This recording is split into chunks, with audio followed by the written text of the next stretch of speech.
On November 19th, 1969, 40 million Americans turned on their television sets and watched the screen go black. No warning, no explanation, just nothing. 3 months earlier, the world had watched Neil Armstrong take his first steps on the moon in grainy black and white. NASA promised the next mission would be different, better, in color. The first time humanity would see the lunar surface exactly as it looked. Not as a ghostly outline, but in full, vivid detail. And for a few golden minutes, it was. Then the feed died.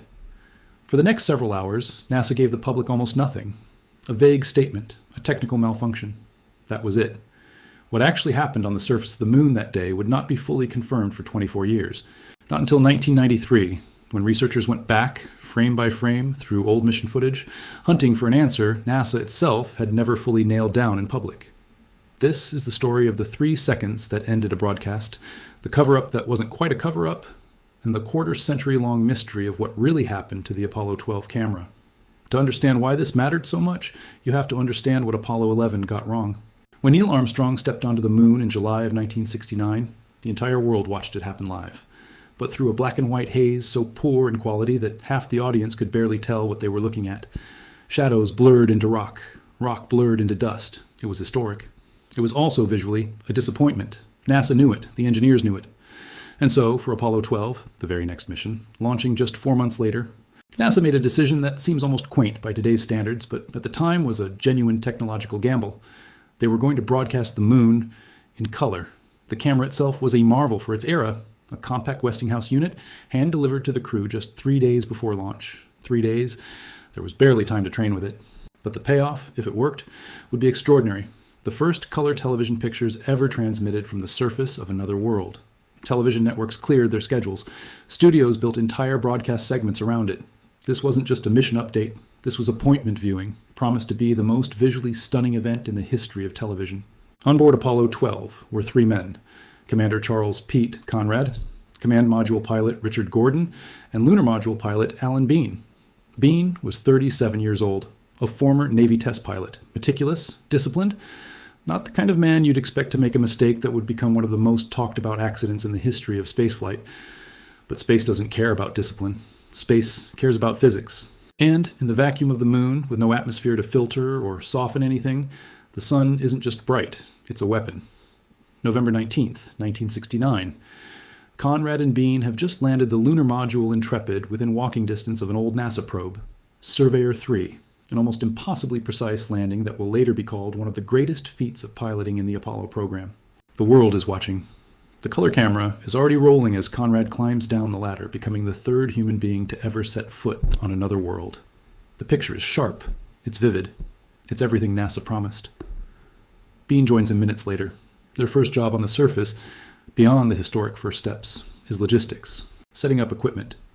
And one of Bean's tasks is simple, almost mundane. Move the TV camera from its mount near the lunar module to a tripod 20 feet away, so it can capture a wider view of the astronauts working. It should have taken 30 seconds. Bean unmounts the camera. He begins walking it toward the tripod position, and somewhere in that short walk, in bulky gloves, inside a helmet that limits peripheral vision, on a surface with almost no visual reference points to judge angle or direction, the lens of the camera drifts. It passes directly across the sun. No atmosphere on the moon means no scattering, no filtering, no softening of sunlight the way Earth's sky does it for us every day. On Earth, looking near the sun through a lens for a split second might cause a flare, some discomfort, maybe a spot in your vision. On the moon, pointed at an unfiltered solar disk, a delicate camera sensor doesn't get a warning. It gets destroyed. Inside the camera was something called a Vidicon tube, the imaging component responsible for actually converting light into a television signal. It's an extraordinarily sensitive piece of equipment, never designed to stare directly into a star from 27 million miles closer than it was ever built to handle, with nothing standing in the way. The moment the lens crossed the sun, the Vidicon's target area, a thin, light-sensitive surface, was effectively burned, not damaged in a way that could be fixed with a reset or a reboot, burned, permanently. On Earth, Mission Control watched their picture, the picture 40 million people were also watching, dissolve into a blinding wash of white, and then nothing. Bean, still unaware of the severity of what had happened, can be heard on the mission audio saying something almost understated, almost apologetic, given what it actually meant. Here's the TV, and it's pointing toward the sun. That's bad. That's bad. 2 words. Spoken calmly, professionally. the way test pilots are trained to speak even in the middle of a crisis, but those 2 words ended the most anticipated broadcast in television history. What happens next is where the story gets genuinely strange. Bean, still not fully certain what had gone wrong, assumed, understandably, that something mechanical had jammed inside the camera housing. So he did what any engineer-minded astronaut might do in the field with limited tools and limited time. He hit it with a hammer. It didn't work. It couldn't have worked.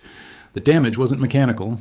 It was already burned into the internal components, invisible from the outside, unfixable with anything short of replacing the entire imaging tube. Which, on the surface of the moon, with a mission clock ticking and an EVA schedule to keep, simply wasn't an option. Within moments, Conrad and Bean had to accept the truth and move on. They had roughly a day and a half of surface time ahead of them, sample collection, equipment deployment, a full scientific mission, and no camera to show any of it to the world. Back on Earth, the reaction was immediate and, in some quarters, furious. Television executives who had cleared their broadcast schedules were left staring at dead air. Networks that had built entire evening programs around live lunar coverage now had nothing to show. And the public, the 40 million people who had tuned in expecting to witness history unfold in color, got exactly one thing: silence, followed by a brief, almost clinical explanation from NASA. A malfunction with the television camera has ended the video transmission. That was it. No mention of the sun, no mention of Bean, no real explanation of what malfunction actually meant. To modern audiences, used to instant transparency, live tweeted mission updates, and hour-by-hour breakdowns of every spacecraft anomaly, this might sound almost unbelievable. But in 1969, NASA controlled the narrative almost entirely. If they said malfunction, the story was malfunction. Full stop. And here's where the mystery really begins. Because NASA never lied, exactly. Internally, engineers absolutely knew, or at least strongly suspected, what had happened. The Vidicon tube damage was consistent with solar exposure, but there was no dramatic press conference, no detailed technical breakdown for the public, no named blame, just a malfunction. A word vague enough to satisfy the wire services and move the news cycle along. Letters poured into NASA in the days that followed. One, dated November 25th, 1969, came from a resident of Missouri. Frustrated, disappointed, feeling like the historic mission had been robbed of its most powerful tool, the ability to actually show people what was happening, live on another world. George Abbey, then an assistant to the director of the Manned Spacecraft Center, responded personally. He sent the writer printed photographs from the mission. He assured him the camera issue would be fixed before the next flight. But he still didn't say the word sun, not because NASA was hiding a scandal. There was no scandal. This was, as far as the internal record shows, a straightforward human error during equipment setup. But the agency's instinct, in an era before mandatory public technical disclosures, was containment. Manage the story. Don't dwell on the mistake. Move forward. And so, for the general public, the true cause of the failure simply faded, absorbed into a vague, half-remembered footnote. Not something went wrong with the camera. Not solar exposure, not a Vidicon burn, just something. Here's the part of this story that almost nobody knows. For over 2 decades, the exact mechanism of the failure, the precise moment the lens crossed the sun, the specific sequence of Bean's movements, was not something confirmed through rigorous frame-by-frame analysis. It existed mostly as internal engineering consensus and astronaut recollection. Good enough for NASA's own records. Not good enough, really, for history. It wasn't until 1993, 24 years after the incident, that researchers at the Smithsonian's National Air and Space Museum went back through the surviving television record with fresh eyes and modern review techniques, methodically reconstructing exactly what the camera had captured in its final working seconds before the failure. Frame by frame, second by second. And there, in the last coherent images before the signal dissolved into white, was the confirmation. The lens tilting, drifting, catching the unmistakable blown-out glare of direct solar exposure, exactly as the internal theory had always suggested. 24 years to formally, rigorously confirm what everyone had quietly suspected the entire time. 24 years, during which the story lived in a strange limbo. Not a secret exactly, but not a fully documented fact either. Repeated in astronaut interviews, mentioned in passing in NASA retrospectives, but never definitively, visually confirmed until a team sat down with the actual footage. Decades later, and watched it happen in real time, one frame at a time. Think about that for a second. We know more with more certainty about certain 500-year-old shipwrecks than the general public knew for a quarter century, about exactly how humanity lost its first color broadcast from another world. Not because NASA was running some elaborate conspiracy, but because, in the moment, containing the story mattered more than perfectly documenting it. And once the news cycle moved on, So did everyone else. The full, confirmed truth just sat there, waiting in an archive, until someone finally went looking for it. Here's what makes this story more than just a footnote, though. The failure of that single camera didn't just end one broadcast. It permanently reshaped how NASA approached lunar photography and video for the rest of the Apollo program. For Apollo 14, engineers fitted the same model of Westinghouse camera with a physical lens cap. A simple, almost embarrassingly obvious fix, but one that hadn't been deemed necessary before Bean's accident. Astronauts were given stricter protocols for exactly how and when the camera could be pointed, and in which directions it absolutely could not. But the bigger change came with Apollo 15. Starting with that mission, NASA made a structural decision that would define lunar broadcasting for the rest of the program.